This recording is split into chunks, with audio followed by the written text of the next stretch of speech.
I sat there thinking about the events of the last few weeks, and try as I might, I couldn't pinpoint anything specific on my own that would make me think she was cheating on me. The feeling that filled my being was the result of the addition of many little things that, more than anything else, made me feel uneasy. Something was happening there, but I couldn't understand what it was. I was quite sure that something was up, but I had no proof. I had no idea who, what, or where this was happening, if that was indeed the case. I even began to doubt my own sanity. Am I reading too much into what's going on? Maybe I'm overreacting, imagining all sorts of scenarios in which she cheated, but with whom? I had no idea, but still my insides were knotted. I felt, rather than knew, that something was happening. Maybe this was the very beginning of an affair, maybe a one-time use. The more I tormented myself with thoughts and fantasies, the more confident I became in a strange way. I had been thinking like this for what seemed like weeks, but how long did it go on before I became even slightly aware that something was wrong? I took another sip of my JD. The ice clinked in the glass, telling me it was time to pour more. I caught the bartender's eye, and he nodded. He slid along the counter and replaced my glass with another double JD on ice. He smiled slightly at me, as if reading my thoughts. He had seen that look many times before. His gaze was supportive and at the same time compassionate, as he recognized the pained look in my eyes. JD's sweet taste warmed my mouth and throat as I took another sip. I should calm down, I decided, looking around the bar and noticing a handful of other people drinking. It was quiet. The low hum of chatter simply filled the room with unintelligible words and added background to my personal growing sense of unhappiness. There was no joy here. The faces of the customers who filled the bar were expressionless. No one stood out. Everyone was plain and average in every way. The only woman in the place, who looked to be in her 40s, a little overdressed for the time of day and place, and who looked perhaps a little desperate, was being treated to drinks by an older guy. He looked like he was hoping for luck, and looking at her, he didn't have to try so hard. I thought she already had his number. The other souls seemed to be simply passing the time, while the rain fell outside and further dampened the mood, and soon each of them would run out of reasons to stay in the sanctity of the bar and head home. I still haven't decided what I'm going to do. So, what's the story? I turned in the direction of the voice. She looked at me and her eyes penetrated deep into my soul. I thought I opened my mouth to speak, but no words came out. She stood in the dimly lit bar, dripping with water, as she began to take off her coat. "What are you doing here, Sammy?" "I was worried about you, and I had an idea that I would find you here. So here I am. Do you want to talk?" I looked at her, and my mind tried to regain some balance as I looked at her. "Are you worried about me?" "Why? What do you mean?" I looked at her, trying to understand what she was thinking, worrying if she was trying to trick me somehow. Can I trust her? I took a sip from my JD and ordered her a vodka and Coke, which the bartender served with some style, smiling at the sight of Sammy. She caught his eye as he serviced her, smiling one of his sweet butter-won't-melt smiles as his gaze slid over her full breasts, jutting out beneath her tight blouse. Sammy waited until the bartender walked away before saying anything else. Her eyes were wary as we looked at each other, uncertainty, fighting for position and advantage. "Well, it all has to do with how you've been acting lately. You look like you have the world's worries on your shoulders. Don't you just want to tell me what the hell is going on?" I looked into her brown eyes for a moment before looking away. She always knew how to read me like an open book. That was what I always liked about her. We got along. We also seemed to somehow understand each other. We had arguments, but we never fought about anything. We've always been direct and honest with each other. Well, up to a point. What was left unsaid was simply understood. "Sammy, I'm fine and we're fine. You don't really have anything to worry about." I looked at her as she took in my words. I could see she didn't buy it. My heart sank and I tried to brush it off, but I could see it wouldn't go away. Sammy took a slow sip from her glass and looked straight into my soul again. "Oh my God, this is it," I thought. She placed the glass on the table in front of her, then clasped her fingers together and leaned forward slightly towards me. "I know. What? I know what's going on. I don't understand what you mean. I tried to bluff. For God's sake, Steve, I know. So let's be honest with each other and stop fooling around. The bartender caught the last few words, and his head turned just enough to try to catch more of what he assumed must have been something juicy. Let's sit in one of the booths. It's too public, in my opinion. I saw the disappointed look on the bartender's face as we stood up and walked across the bar to one of the side booths. We sat opposite each other like prize fighters waiting for the other to strike. Okay, so what do you think you know? I fought in the tournament. Nice try, Steve. You know you can't lie to me. We've known each other too long, and I do. So tell me about it. You know you need to talk to someone, so put it out there. I've known Sammy since I was 17. She was always there and had a bit of a crush on me for a time when I started dating her sister Claire. Claire was 3 years older, and we started dating when we were both 20. Sammy and I always got along, much to the displeasure of her older sister. They were as different as chalk and cheese in many ways, but their personalities were common, as evidenced by the many quarrels between the sisters over the years. 2 years later, we were married and had what I thought was an idyllic future. We both worked decent jobs and earned enough to at least make life comfortable. My sister-in-law Sammy had fun in her late teens and early 20s, and now, at age 25, was looking for something more grown up. I felt like she had sown all her wild oats and turned into someone that I thought any guy would be lucky to get close to. Claire and I have been married for 5 years. Well, we'll be 5 in a month when our anniversary arrives. That's if we go that far, I thought. Sammy is a very attractive woman and someone I considered a friend as well as my sister-in-law. I looked at her, and my eyes began to fill with tears as I searched for words to explain how I felt, but still, her words, "I know," rang loud and clear in my head. She reached across the table, and her fingers stroked mine before squeezing them tightly, a sign of support, and even more as I felt my heart slowly breaking. "Okay, Steve, if you don't tell me, then I will. She's cheating on you. I think you know this." "Of course I know. What are you going to do about it now?" My eyes widened when I heard those words, but still refused to understand as I stubbornly tried to make sense of what I knew and what it meant. I didn't want to hear anything anymore. In my opinion, if I didn't really know, then it couldn't have happened, and then it couldn't have hurt me. I wouldn't have to deal with it either. Sammy looked at me. She saw the glassy look I gave her. Was it shock or denial? "Steve, I love you dearly, but for God's sake, wake up. I'm sure it's some kind of misunderstanding or something." I tried to slip it under my arm and also tried to mislead myself even more. Sammy's eyes suddenly flashed with rage. She reached out and hit me in the face, damn hard. The bartender looked at me and stopped wiping the glass he was holding in his hand. "Is everything all right there?" I raised my hand. "Yes, of course. There are no problems here." I raised my hand to my cheek. The heat of the slap made it glow, and I was sure Sammy's perfect handprint was there too. "Sorry, Steve, but you drive me crazy sometimes. You know how much I care about you, and I can't stand to see you hurt like this, so be wise and courageous. This is happening, and we need to do something about it." I swallowed, rubbing my cheek, and the gravity of my situation began to dawn on me as the pain of her slap shot through my brain. "Okay, I'll start. I'm sure you at least suspect something, but I'll continue anyway. A few weeks ago, I was with her when she got a call on her cell phone. She left the room to answer, which was a strange thing to do, wasn't it? We're sisters, damn it. What could she be hiding from me?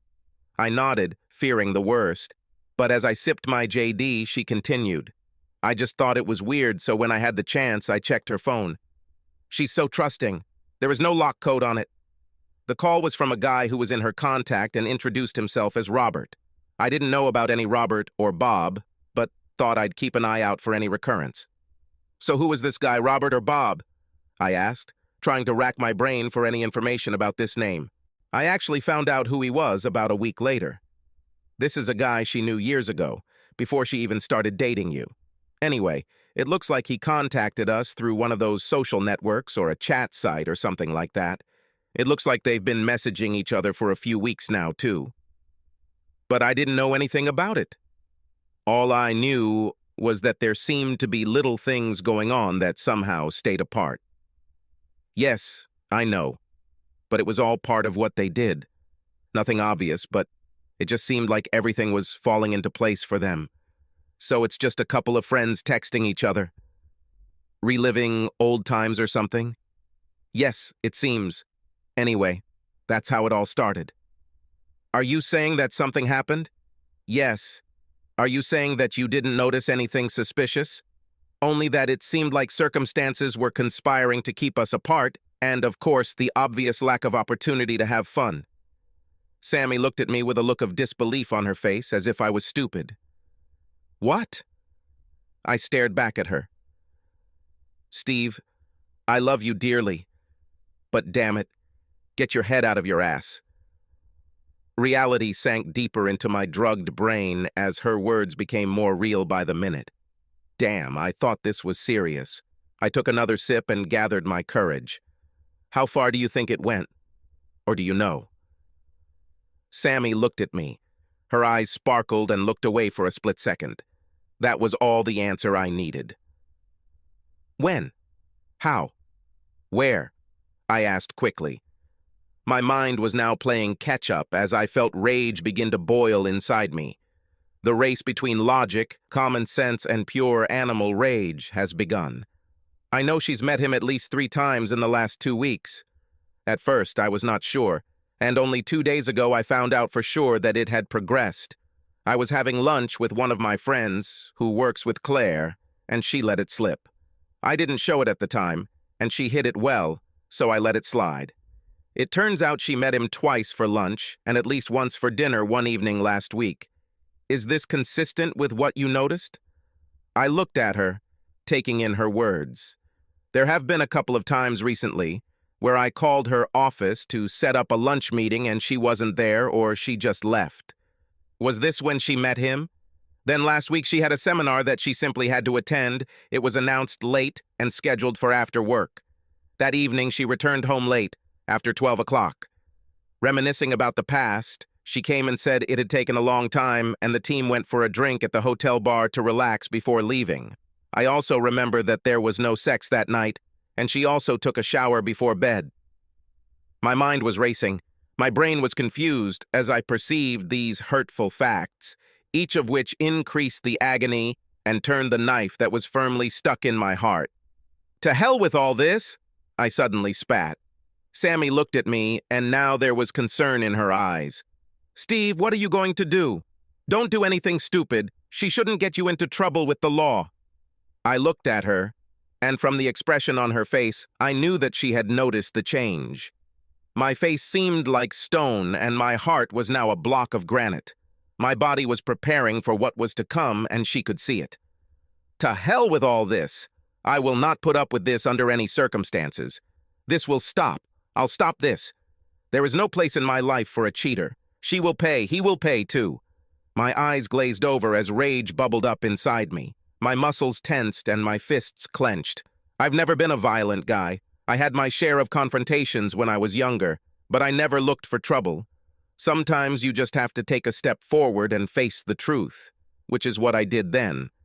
I was just a little out of practice, that's all, but it had to be fixed, and quickly. Steve, whatever you're up to, take a step back. Think about it, and don't rush without a plan. Otherwise, everything will go to hell. You need to think and prepare. Otherwise, you will end up getting burned. Her words saturated my rage, seeped into the rational part of my brain and made sense. In a weird way, it helped me calm down a little and realize that what I suspected was actually true. So at least I wasn't going crazy. Do you think she's there now? I looked at Sammy.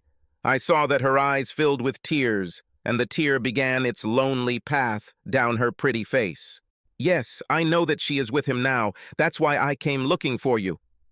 I felt rage boiling inside me again, and slammed my fist on the table. Several people in the bar turned and looked.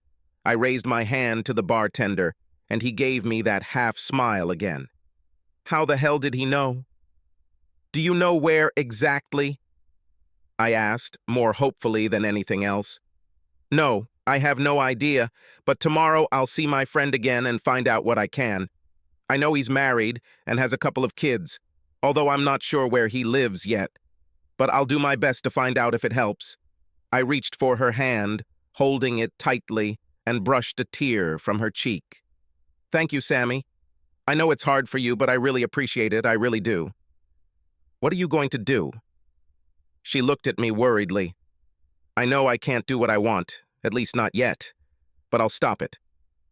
When I do this, it will be final, and there will be no retribution, no remorse, but they will both pay. In the meantime, I will keep what is mine. I will get the evidence I need for what I decide to do next. Sammy looked at me worriedly as I finished my JD. I caught the bartender's eye, and he poured another one for each of us. As he approached, I saw that Sammy wanted to say something. I raised my hand to stop her until the drinks arrived. I handed him a banknote. Keep the change for yourself. He nodded and left. So, how long will it be before you come face to face with her? I have a lot to think about. I'll make a couple of calls tomorrow while I do what I need to do with my assets. She won't get a penny from me if I can catch her. Not a single penny. You know it will be difficult for you to be around her, don't you? Yes, I understand that, but in any case, in a sense, this has been the case for the last few weeks. I'm guessing that if she hasn't noticed it now, she won't see any change. Sammy finished her drink in one gulp and stood up. I have to go, Steve. Can we talk again tomorrow? I'll find out everything I can for you. She put her coat back on. I stood up and helped her, feeling her press against me. Crap. She looked so much like her sister. She looked up at me and I saw tears in her eyes as I kissed her cheek. Go home. I'll be okay. I'll call you tomorrow. She smiled and turned away, and I watched her walk out the door into the dark and damp evening. I took a deep breath and sat down, wondering what to do now. One thing was certain. They will pay, and it will be fast, ruthless, and unforgiving. I don't remember much after that. Somehow I woke up in my own bed with a mouth like the bottom of a parrot's cage. My head was still spinning when I lifted her from the bed. I rolled over and noticed that I was alone, and Claire was nowhere to be seen. My senses were slowly awakening when I heard a noise downstairs. I swung my legs off the bed and tried to get up. Oh my God, what did I do to myself last night? I thought. I staggered to the bathroom and began to recover from the effects of my JD cloud. I went downstairs in a haze of pain and my joints ached. Everything seemed to hurt. Looking into the kitchen, I saw her. Hello, my love.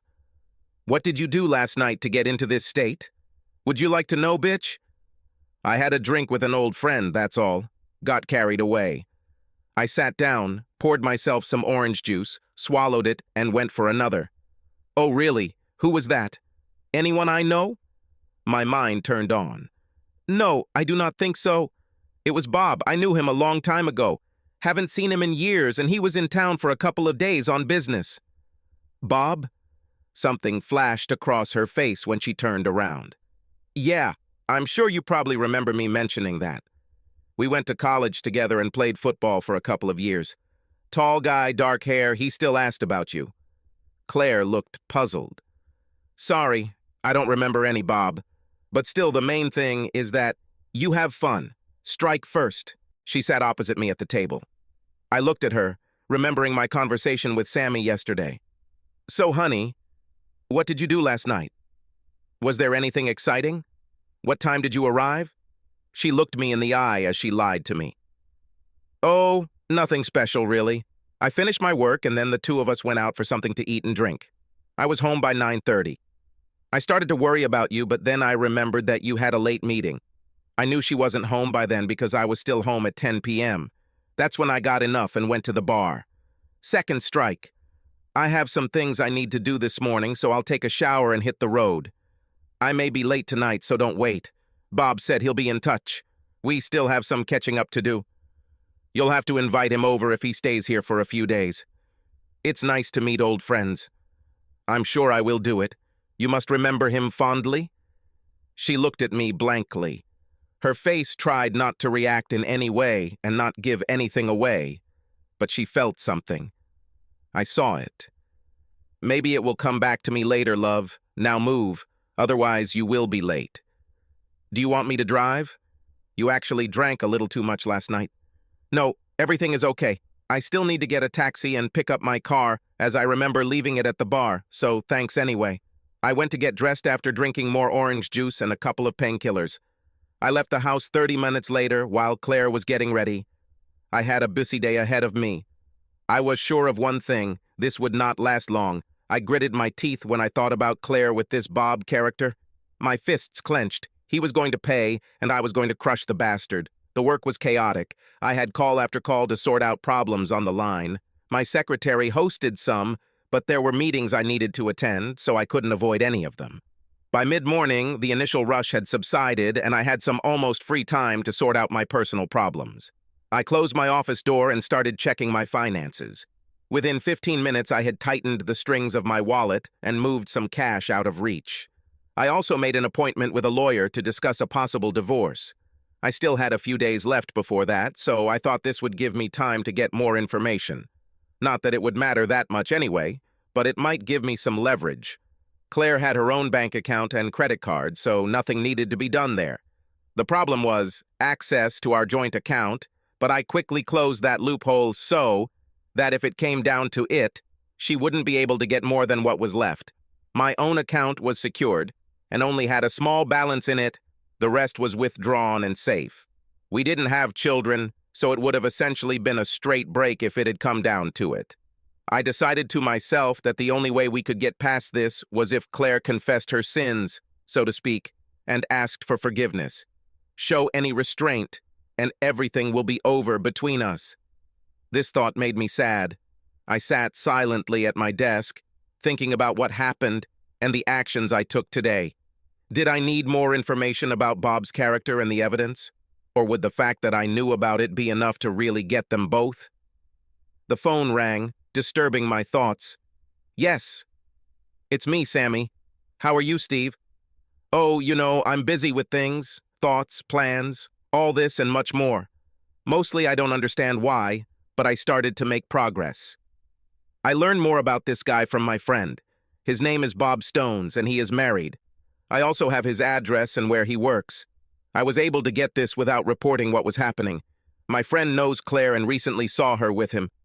From what she says, they are getting really hot with each other. No matter how hard they try to hide it, the signs are there, she says. Has she seen them together? I asked. Yes. They were at the Ramada the other evening after the seminar. They stayed after everyone else had left. She said they were comfortable with each other. Well, at least this is a start. I'm sure there are CCTV cameras there if needed. Anyway, give me his details. I need to figure this out. It's eating me up inside, and I don't know how long I can hold it in. Sammy handed over her details, and within minutes I found his social media page and received his photo. It was then that I thought I remembered his face. It was familiar, but where and when had I seen this face before? I looked at my watch. It was almost lunchtime, and I decided to call Claire to maybe meet up or just to stir the pot a little. My heart went cold when I called. The knot in my stomach felt like it was about to burst when I heard her answer. Hi, darling, she cooed, recognizing my number. Hey, baby, what are you doing for lunch? I was wondering if we could meet if you're free. Oh, sorry, dear. I have an appointment in 30 minutes that will last until the end of the day. I was going to grab something quick at the grocery store next door. Everything is fine. What is this meeting about? Anything exciting? Same old routine with a new client, that's all. I think it's Mr. Stones. Her words pierced me like a knife. Bitch! She almost shoved it in my face, telling me who it was. I held my breath for a few seconds, trying to control myself. Cute? Are you here? Her voice sounded in the earphone. Yes, I'm here, you fucking bitch! Strike 3! You and Mr. fucking Stones will get yours very soon. No fucking reprieve and no mercy. Complete scorched earth. Yes, darling, I'm here. Sorry, I got distracted by something I was just thinking about. Look, I have to go, and I know you have to get ready for your meeting too, so have fun, and I'll see you later. Okay, bye. Love you. Bye. I hung up. I was seething with anger and sat gritting my teeth when my secretary poked her head through the door. Steve, I'm going to that grocery store down the street. Do you want me to buy you something? I thought for a moment. Yes, buy me anything. Surprise me. The main thing is that it is large, filling, and with a lot of red meat inside. I feel like I want to sink my teeth into something. She looked at me strangely and nodded. As she closed the door, it seemed to her that her boss was acting a little strange. He had been locked up all morning, businesslike. Yes, but there was something else. Something was brewing. She just knew it. Sammy called her sister's office and walked into the lobby to see her sister exit the elevator and walk toward the front door next to a tall, dark-haired man. He looked to be about 30, that is, a couple of years older. She recognized him after seeing his photo on the internet. Bob Stones. She stood in front of her sister, who jumped in surprise when she saw her. Sammy, what are you doing here? Sammy looked at her sister, seeing her discomfort at having her obvious plans ruined.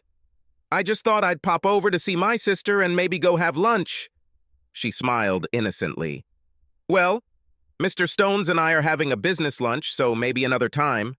He extended his hand to her. Bob Stones, nice to meet you. Nice to meet you, Mr. Stones.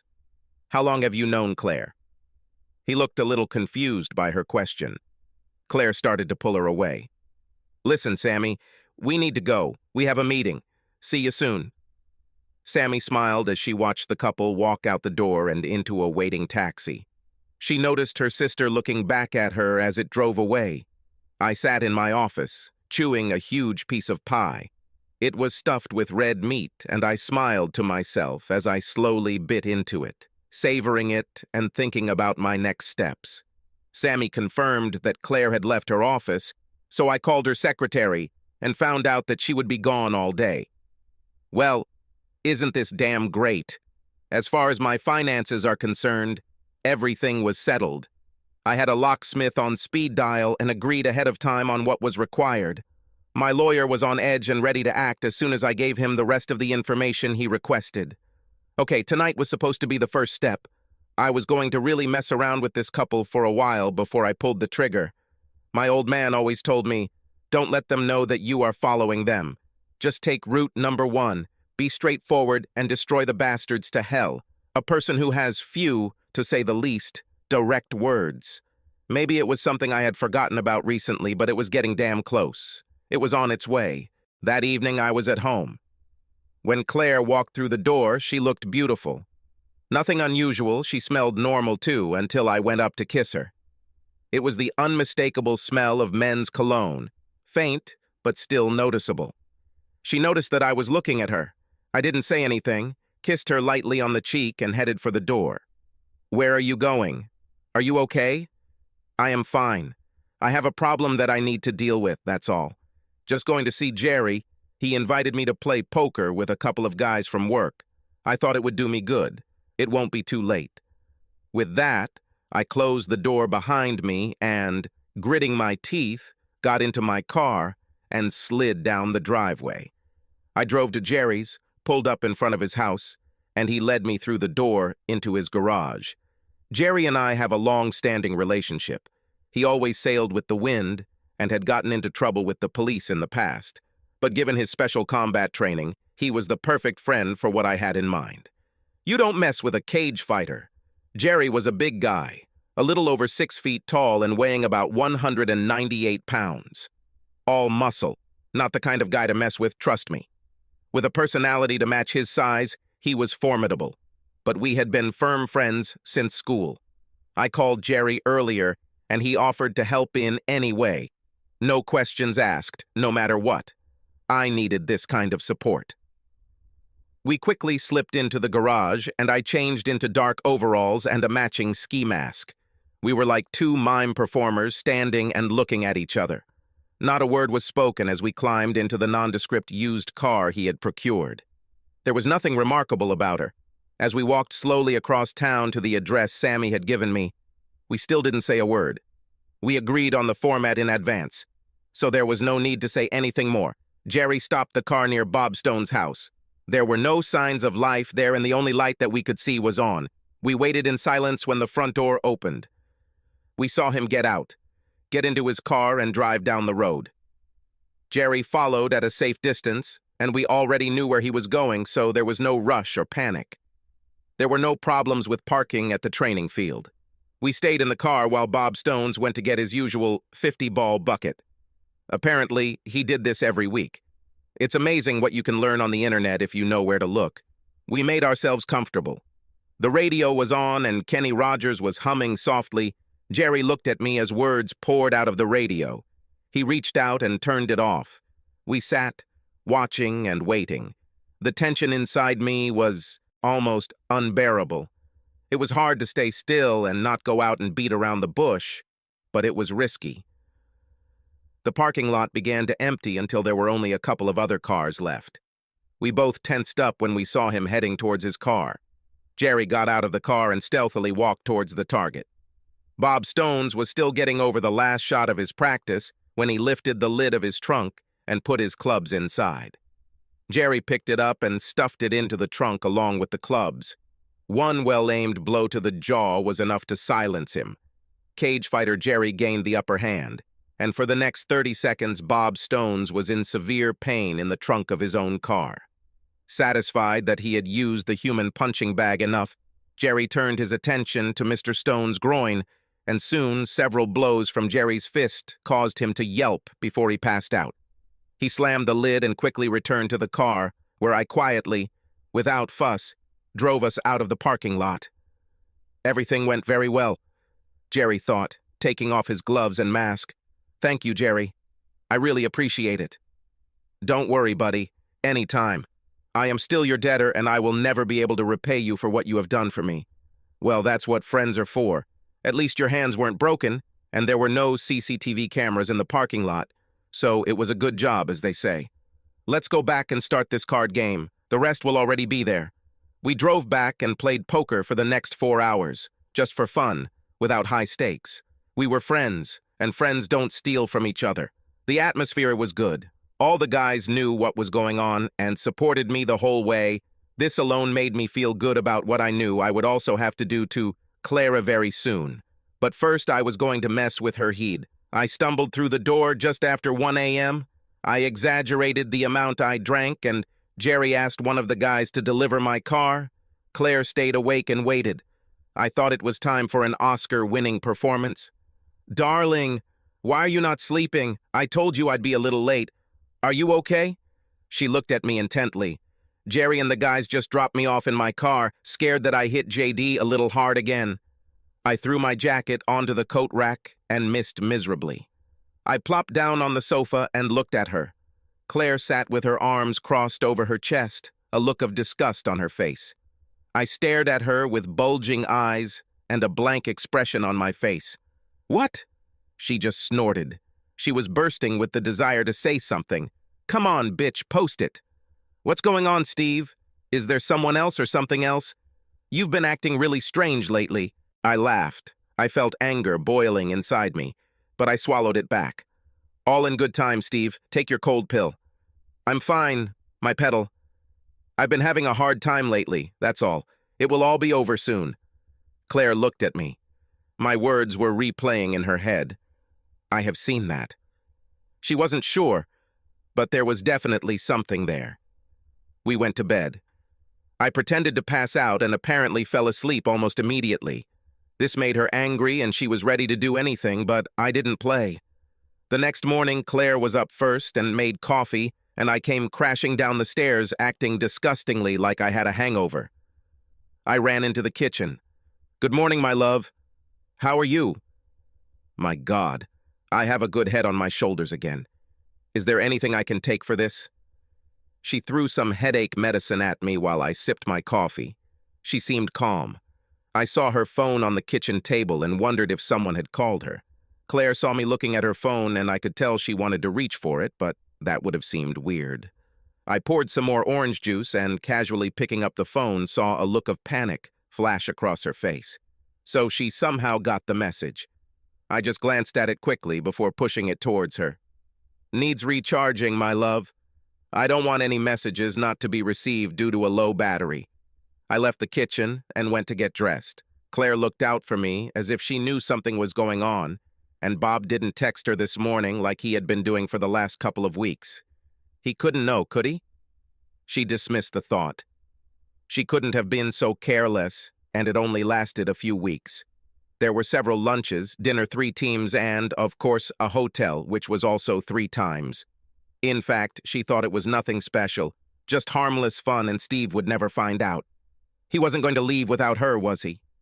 This suddenly made her think, when was the last time she had sex with her husband? Oh my God, she couldn't remember. Maybe that's how it was. She needed to do something about it, and quickly. She was so engrossed in Bob that she missed what was in front of her, the only sure thing that could make Steve suspicious. I tumbled down the stairs and almost flew out the door when Claire tried in vain to grab me for a deeper kiss than usual. I waved and smiled at her as I pulled out of the driveway and headed to work. Around 11 a.m., I thought I'd text Claire just for fun. Sorry about today, my love. I have a lot of thoughts, but everything will be resolved soon. Love you, X. I sat back in my chair, waiting for something to happen. Just after lunch, Sammy called to see me. Steve, what the hell happened? What are you asking, Sammy? Bob Stones was found beaten in the trunk of his car by a golf club employee earlier today. Claire told me about this. She is shocked by this. She's really shocked. I told her that these things happen sometimes these days, and it's terrible when it's someone we know, but we shouldn't make too much of it. You did it, didn't you? Oh my God, was he badly hurt? In any case, I can't say that it's too expensive for me, but no, I didn't lay a finger on it. Well, he's just a little beat up. I heard there were a few cuts and bruises, but nothing seemed broken. Did you ask how she found out? Yes. She said that she had an appointment with him for today, and his company called, saying that he was in the hospital. His wife called them. This is very sweet. Also believable, but cute. Maybe next time it won't be so easy for all of them. What do you mean, Steve? Accidents happen in the strangest places. That night when I returned home, Claire was not at home. Her car was gone and there was no message. I called her phone. Where are you, my love? I asked cheerfully. Oh, I'm in the hospital, visiting a friend. I'll be back soon. I'm on my way right now. Okay, I hope she's getting better. Anyway, see you soon, love. Love you. Bye. I turned off the phone before she could answer. 30 minutes later, she returned home. Her face looked gray and haggard. How's your friend doing? I hope it's not too serious and she gets out of there soon. Claire looked at me as if she wanted to say something, but changed her mind. Oh yeah, there's nothing too dramatic about it. She just fell and got some nasty bruises. We'll be home in a few days. This is good. Coffee? Yes, thank you. Claire looked at me as she sipped her coffee. The other night, one of the representatives of my company was attacked. She left the statement hanging, waiting for a reaction. Oh God, really? What's happened? He was beaten and left overnight in his car. Oh God, this is terrible. I hope the police catch whoever did this. Is he okay? Yes, fortunately, Bob wasn't hurt too badly. It just seems like they wanted to beat him up for no reason. Nothing was stolen. Strike 4. This is the same Bob you said you didn't know. Bitch. She saw me looking at her and realized she had made a mistake. She hid it, but she knew it was too late. Now she also knew that I knew too. She hurriedly headed towards the exit to change clothes. I suspected she might answer the phone any second, but who? I decided I needed to rethink my plan since things were moving faster now. I needed to get things moving a little. I called out to Claire, who was coming up the stairs, and told her that I needed to go out for a while so she wouldn't worry, and that I wouldn't be long. I drove to Bob Stone's home address and knocked on the door. The door opened, and a petite, dark-haired woman stood in front of me. Mrs. Stones, you don't know me, but I have to tell you something that is quite delicate in nature. Can I come in for a minute? She looked at me nervously, but at the same time intrigued and wary. My name is Steve Ryland. My wife's name is Claire Ryland, and she has an affair with your husband. I stopped there when an expression appeared on her face that was both awareness and horror. She moved away from the door and led me inside to the living room. I take it this has something to do with both of them? I could already see the pain growing in her eyes. Yes, I'm afraid that is so. They were having an affair, and I found out about it a few days ago. I'm sorry to have to tell you about this. I also know that he is currently in the hospital. She seemed to shrink internally, and her head dropped to her chest as tears flowed easily for several seconds. I knew it. I knew he was at it again, she spat. I'm going to divorce Claire. She's had enough chances to confess everything, and I can't stand her lies anymore. I'm not too sure how long this went on, but it's enough for me that she betrayed me and that I can't forgive or forget. Does this have anything to do with the beating he suffered last night? I looked into her pleading eyes and quickly decided on my actions. I don't know about that. I didn't even lay a finger on him. For me, it happened so quickly that I myself am still in shock. Whoever did this is fine with me. Sorry, but that's exactly how I feel. Could he also be flirting with someone else's wife? Nothing surprises me. Well, he can keep his sorry ass on the other side of my front door. I've had enough of this. That's why we came back here, because he cheated. I left her still spitting fire after I gave her the number of my locksmith and my lawyer, too. Honey, oh my God, what a mess. I jumped into my car and headed to the hospital, which was only 10 minutes away. I got there faster. I walked through the lobby, almost smiling, as if a layer of stress had begun to lift off me. I squeezed into the elevator and went up to the room on the 4th floor, where a certain Mr. Bob Stones was. I checked the patient lost and found him in a side room. I slipped past the nurse's station unnoticed, entered his room, and carefully closed the door behind me. When I entered, he looked at me questioningly. I walked over to his bed, looking at his bandaged face. One eye is closed, the other is bloodshot, and he looks at me, trying to focus. Jerry did a really good job, I thought, as I looked him over. You look like you don't recognize me, Bob? Think a little. I'll give you time. I smiled at him when he looked at me comically.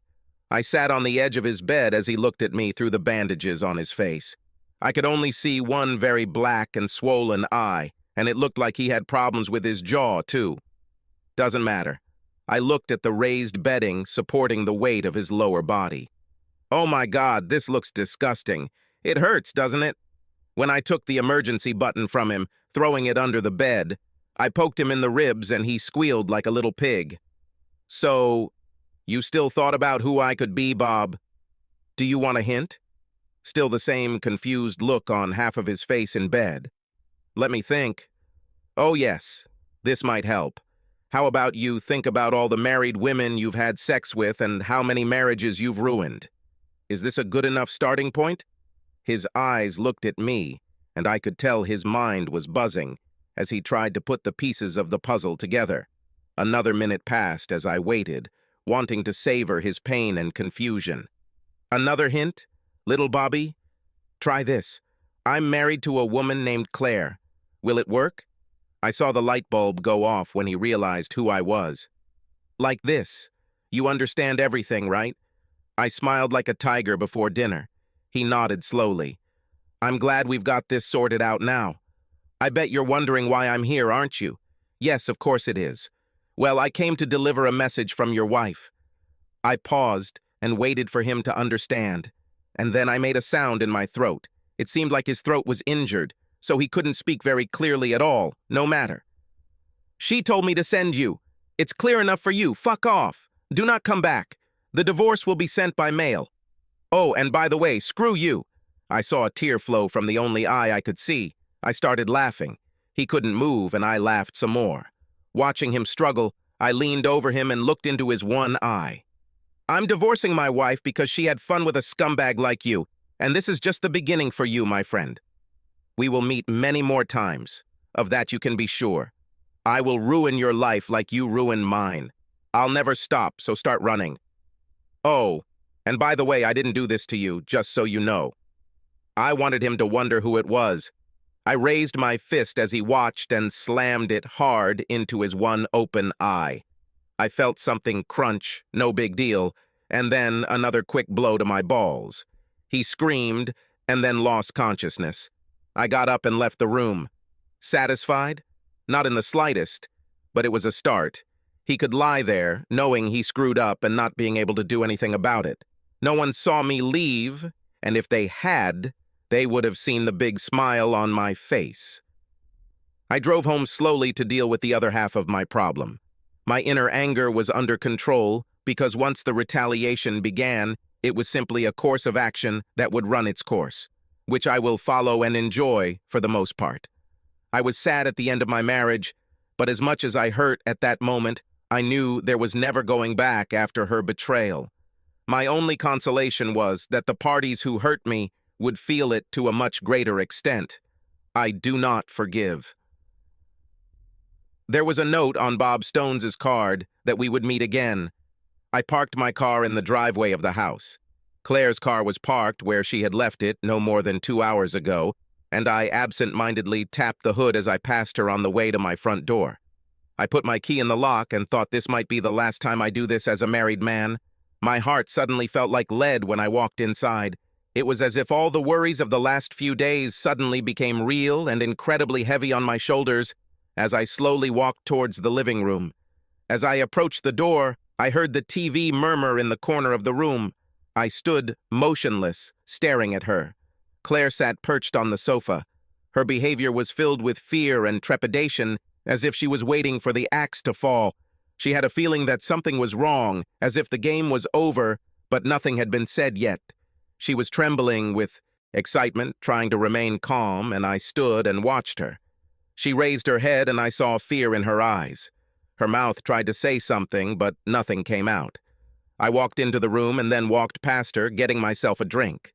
I placed my glass with a large amount of JD with ice on the coffee table between us and sat down. My eyes looked at her, absorbing her fear, and perhaps I sensed a bit of defiance too. I said nothing as I reached for my drink and took a slow sip. The drink warmed the back of my throat as it slid down, my eyes boring into her without blinking. She waited. Let this bitch wait, I thought, taking another sip, still silent. My face was expressionless as I watched the woman I loved so dearly stare back at me. My heart was still filled with deep feelings for her, but was now balanced by the pain she had caused me for no good reason.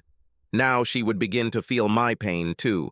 I stared at her, but she saw nothing in my face that would give her any reason for optimism.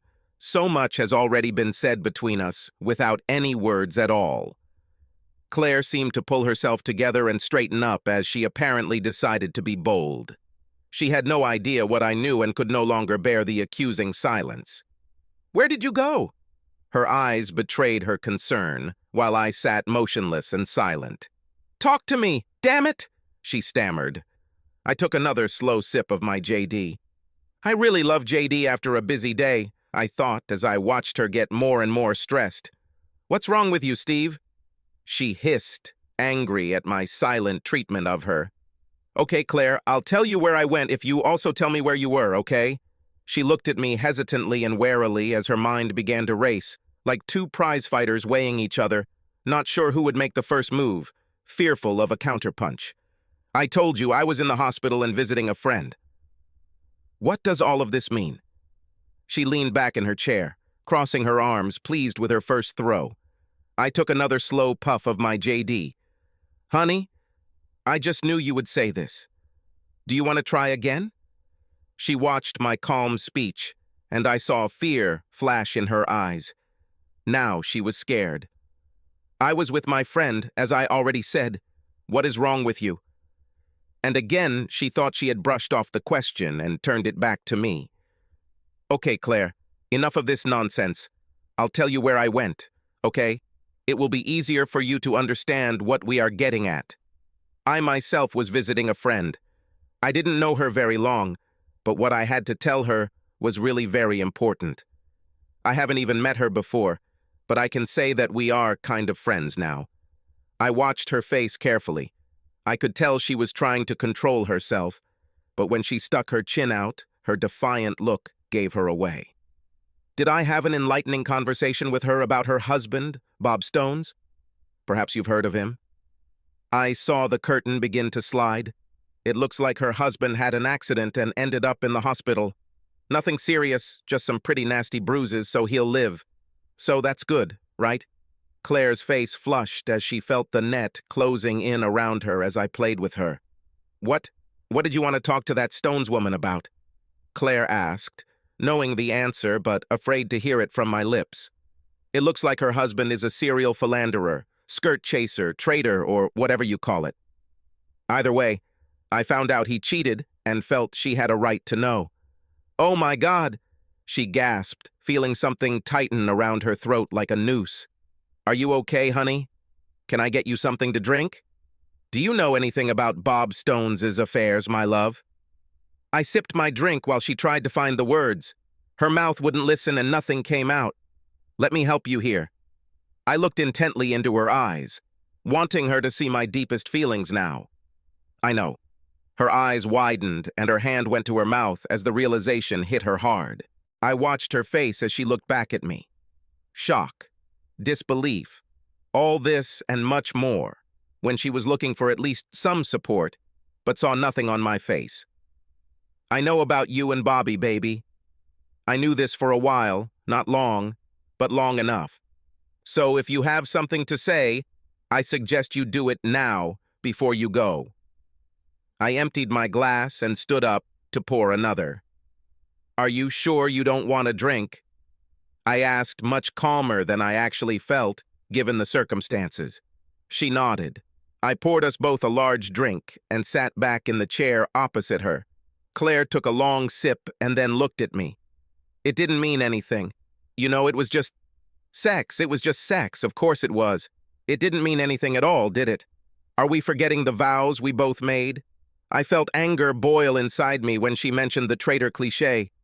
But it was just sex, Steve. It just happened. Are you serious now? It never happens just like that. Usually two people decide to have sex. They plan and agree to take off their clothes. They plan the place, the time. Don't treat me like a fool. You and Bobby have already cuckolded me for a few weeks or maybe months, but no more. Go to hell, both of you. It only happened twice, and that wasn't that great either. Yes, the thought of it was exciting, but it wasn't fun to do because I was constantly worried that you might find out. Well, bitch, I finally found out. So I hope it was worth our marriage. Steve, I'm sorry. Really sorry. It didn't mean anything and we can get through this. I will make amends to you and do whatever you say. I heard myself laugh, also loud and maniacal, as she stared at me, and she was struck by the thought that had just flashed through her head that this could be serious. It was a mistake. We can fix this. I'm sorry. Yes, sure. You are my love. I'm sorry you were caught. Would you have stopped if you hadn't been caught? I think not. All the old cliches fall so easily from the lips of a cheater, just like all the lies you've told me and others since this started. It becomes second nature to you. The only person who will swallow your lies here is yourself. Honestly, you are not the woman I fell in love with and married. I don't recognize you now. She looked at me as those words and the depth of my heart began to penetrate her deceptive facade. Crap! This was serious. What can I do, Steve? Will I do anything? It's okay, we're done. While I was gone, I called Sammy. By the way, she knows too. She'll be here in a few minutes to pick you up. But where will I go? Are you kicking me out? She looked at me when she began to go into shock. You can go wherever you want, you damn cheater, even back to the hospital to see your boyfriend. I don't care. The main thing is that you fuck off. We're done. I finished my drink and placed the glass on the table with a thump to emphasize the end of the conversation. Claire sat looking at me, stunned, when there was a knock on the door. I stood up, walked over, and said hello to Sammy. How did everything go? She asked as we entered the living room and looked at her sister, who was now sobbing nonstop, her shoulders shaking. Just get her out of here, Sammy. Sorry to be blunt, but if she doesn't leave, I'm afraid of what I'll do to her. As much as I hate what she did, I still care about her. Please hurry up. Thank you for this, Sammy, and I will get back to you soon. I poured myself another drink while Sammy bustled around packing Claire's things for the next few days. I listened to my wife sob while watching her sister gather her things and stuff them into a couple of suitcases. It took less than 10 minutes to get her out of my house. A longer battle would be to cut her out of my life forever and erase the pain. Retribution will help with this. That was all I had to wait for now, plus another hardcore JD. I looked at the flames of the funeral pyre I had built in the backyard. Everything that belonged to Claire was now on fire. There is no way I would let that bitch come back into my house. Fuck you, bitch! I finished the bottle and threw it into the fire.